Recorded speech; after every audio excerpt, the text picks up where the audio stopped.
Happy Sunday, happy Sunday, happy Sunday. Happy rebirth day to me. Hi, y'all. Hello to YouTube and hello to Facebook. I am alive today. Today is December the 8th, 2024. It is what I affectionately call my rebirth day.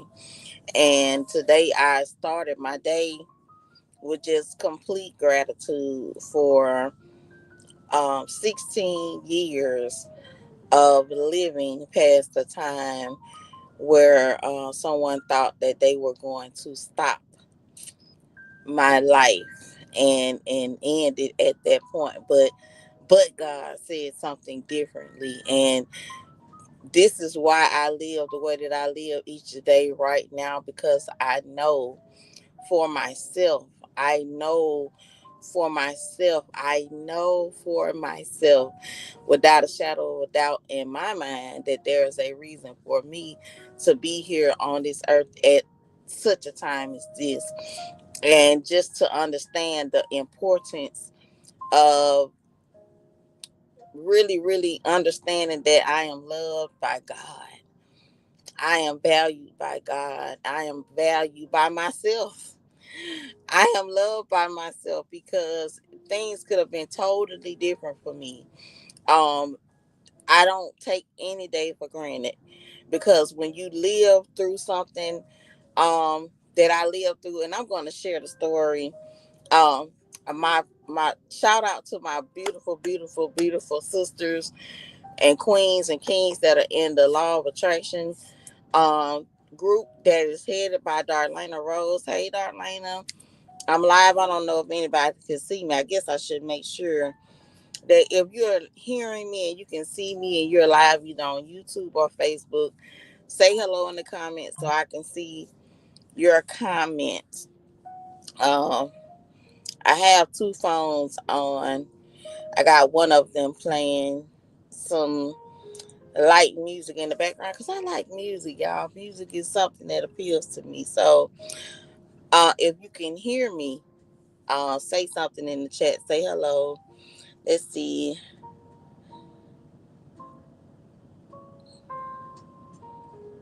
Let's see. Okay. Hopefully you all can hear me if you are seeing this live that I am on right now. Hopefully you can hear me. If you can, just leave a comment and I'll respond to your comment. But back back to what this day signifies for me. Back in December 8th of 2008, I came home from work. I used to work for the lovely Waffle House, and I worked the morning shift that morning, and I got up around 2, so I got home around 3. And at this time, I'm dating a guy that I gave a second chance to, and I should not have been dating him again, but I gave him a second chance around to redeem himself. And he had been in the apartment where I had just moved into for 30 days, because I had just got the apartment. And I told him that if he didn't have his rent by a certain day, this was December the 8th. Notice, y'all know rent is due on the 5th in most apartments. So he did not have his half of the rent money. So I told him, this is his second chance. This is not me being, unreasonable. Trust me, I had been very reasonable with this young man. And I told him, you know what? It's time for you to go. And the whole day that I was at work, he called me constantly, constantly, constantly, constantly calling me. And I did not want to answer the phone, because at this point, the conversation is over. There's nothing else for me to talk to you about. There's nothing else for me to say to you. Um, I've given you ample opportunity to show me that you were a different person, that you're not. And as Maya Angelou said, when people show you who they are, believe them the first time. Don't allow them to give you 7 different chances to show you who they are. If they show you who they are, believe them the first time. That's just who they are when they show you. Not when they tell you, because people can tell you there are a lot of things that they're not. But when a person shows you who they are, believe them. Okay, so he had shown me who he was, and I still played with fire. So I get home around 3 ish, 3:30 ish, and I go into the house and I'm on the phone with my friend, and I'm telling her, the girl, this guy been calling me all day long. He don't want to leave the house because I told him when I signed the lease that he wasn't on it. I wasn't putting him on it. Everything was temporary. I told him this from the conception of me moving in. But of course, listen, once you let somebody in your house like that, they're not gonna just leave. They just not. No, not especially when you're making it comfortable for them.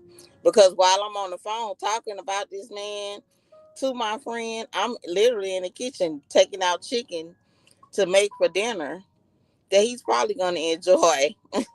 He's probably going to enjoy this meal that I am preparing at this point. But while I'm doing this, this guy comes home.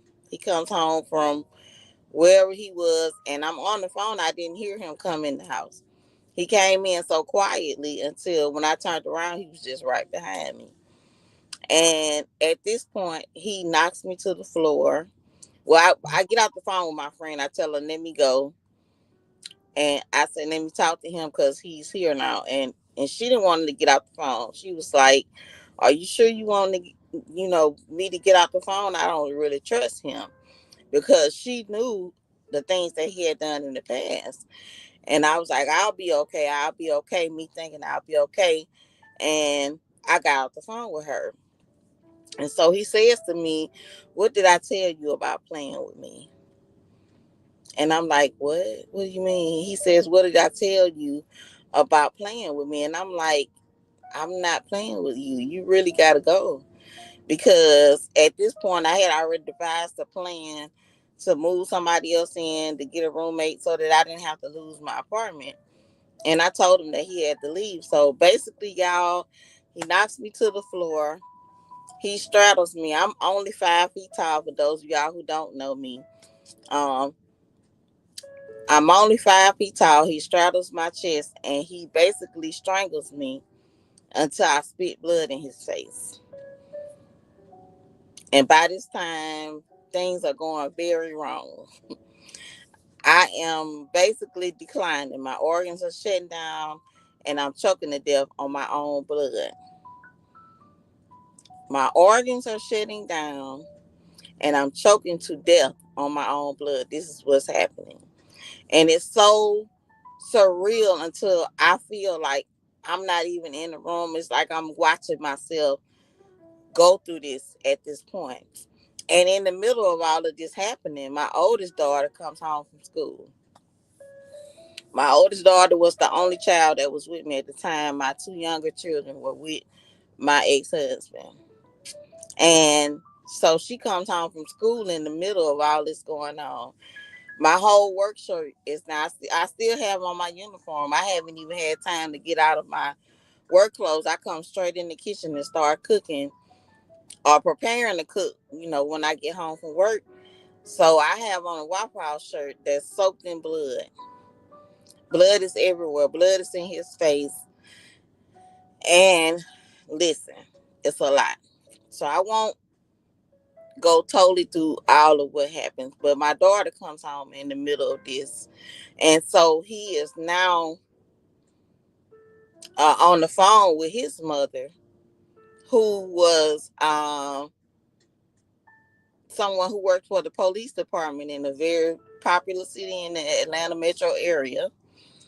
One that didn't play with nobody. Everybody knows about the two counties that start with C. And y'all know they don't really play with anybody. She was a dispatcher for these people. He called her and told her prior to him getting there what he was getting ready to do.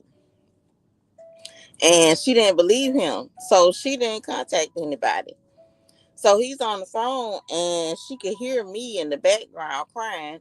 She could hear my daughter crying because when my daughter comes home, she's screaming because my neck at this time had swollen up so big it was unreal. And I often wish I had pictures of myself in the hospital so that I could show and possibly teach classes to young ladies and tell them, don't take chances with your life with these men who threaten you or put their hands on you. If they hit you one time, they will hit you again. I just want you to know that. If a man puts his hands on you one time, he will do it again. If a man puts his hands on you, he will kill you. That is not love. That is not love. That is not love. That is a man that puts his hands on you does not care if you live or die. And that's just how I feel. I promise you. And I feel like that for a reason. Because I'm evidence that men that have hit me, they don't care. They didn't care nothing about me. They did not. And this man was definitely showing. So she's on the phone and she's saying his mother is on the phone. And she's thinking that it's not as bad as it was, but it was bad. And y'all, I'm going to tell you, the only thing I could do in those moments was call on the name of Jesus. Call on Jesus. I just called Jesus over and over and over again. I couldn't say too much because I'm choking. I'm like, have you ever had something go down your throat the wrong way and you trying to clear your throat? This is me. You see things like that in the movie, but it was really happening to me.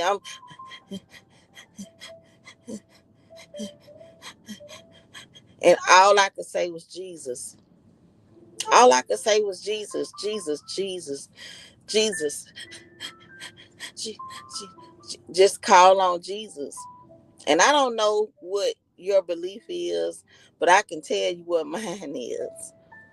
In that moment, in that situation that looked so bad for me and my daughter, the turning point was that same man who came there to kill me. For a split time, it was like God turned his anger off long enough for him to get me and my daughter to the hospital. And once I got to the hospital, he fled the scene. I tell these people what happened to me, and they can't even believe that I am alert. I'm telling y'all, my organs are shutting down. My neck is swollen. I'm defecating on myself. If you know what defecating means, I have lost control of my bodily fluids. They are leaving my body, and I am fully alert. These people could not believe that they had to put me in a coma to work on me because I was that alert. This is the kind of God that I serve. The God that will keep you alert and alive to tell people what happened to you so that they don't have to wonder. They had to put me in a coma to start working on me because I told them what happened. I was alert, fully alert to tell them what happened. And here I am 16 years later. 16 years later, y'all, I had an artificial trait. The doctor told me that I would live with an artificial trait for the rest of my life. Do y'all see what's there? It's nothing there but the proof of life. It's a scar. It's a scar. So many people that don't know me ask me what happened to your teeth. I went through so many things. I spent 2.5 months in the hospital, a month in a coma. I get out the hospital, I go back in the hospital a few months later. Because after all of that, I still hadn't learned my lesson about some things, y'all. So I'm all the way in West Virginia, in Charleston, West Virginia, in a coma again, in the hospital again, with a trach in my neck again. And here I am 16 years later, y'all, breathing on my own, driving a 18-wheeler truck on this live talking to y'all. I have lived, my children were, my oldest daughter was 11, my son was 10, and my baby girl was 8.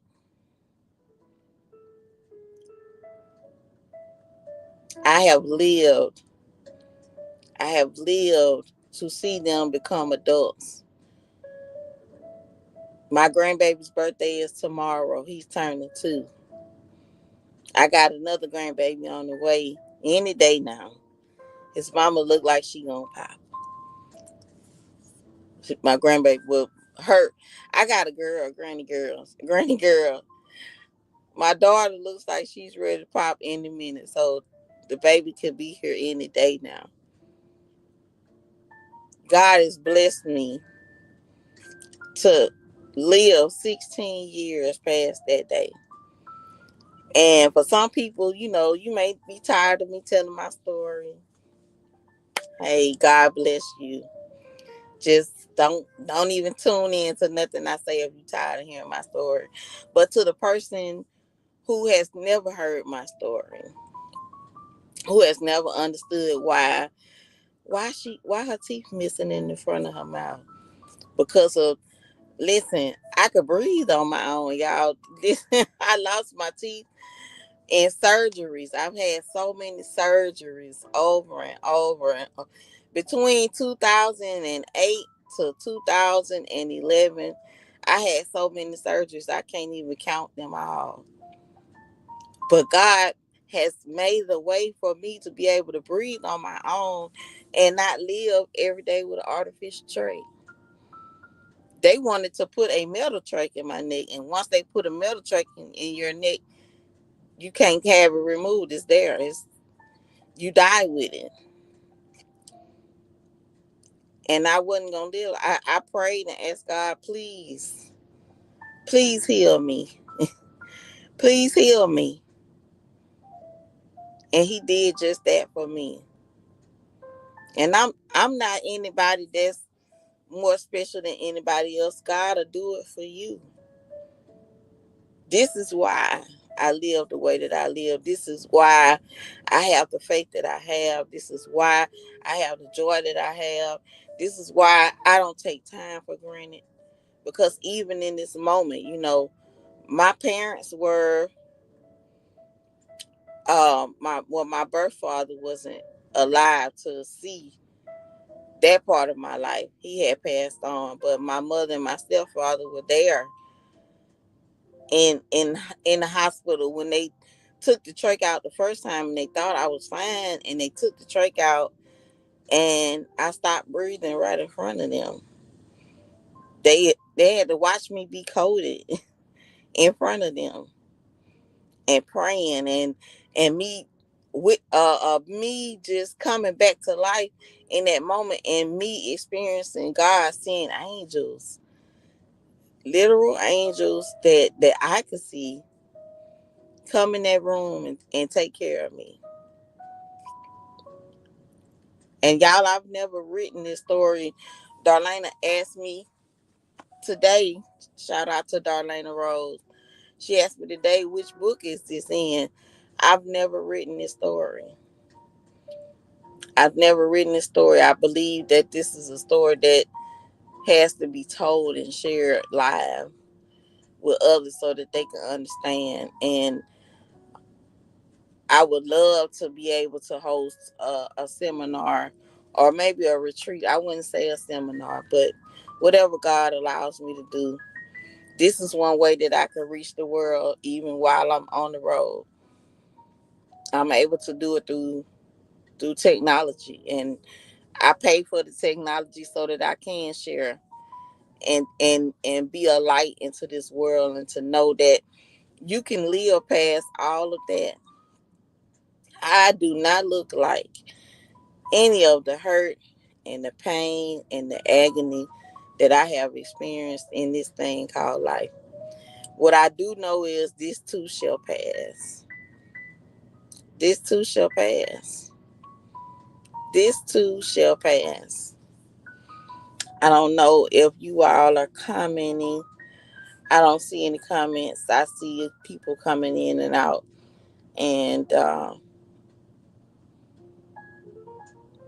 can't see any comments. But I just wanted to share this. This is recorded. So this is why I'm celebrating today as my rebirth day. because I'm on the other side of it. I've been blessed. I've been blessed to see so much more of life after that. My life looks totally different than it did before 2008. Totally different. The person who did that to me is even out of prison today. They let him out early. Imagine that. They let somebody that wanted to take life out early.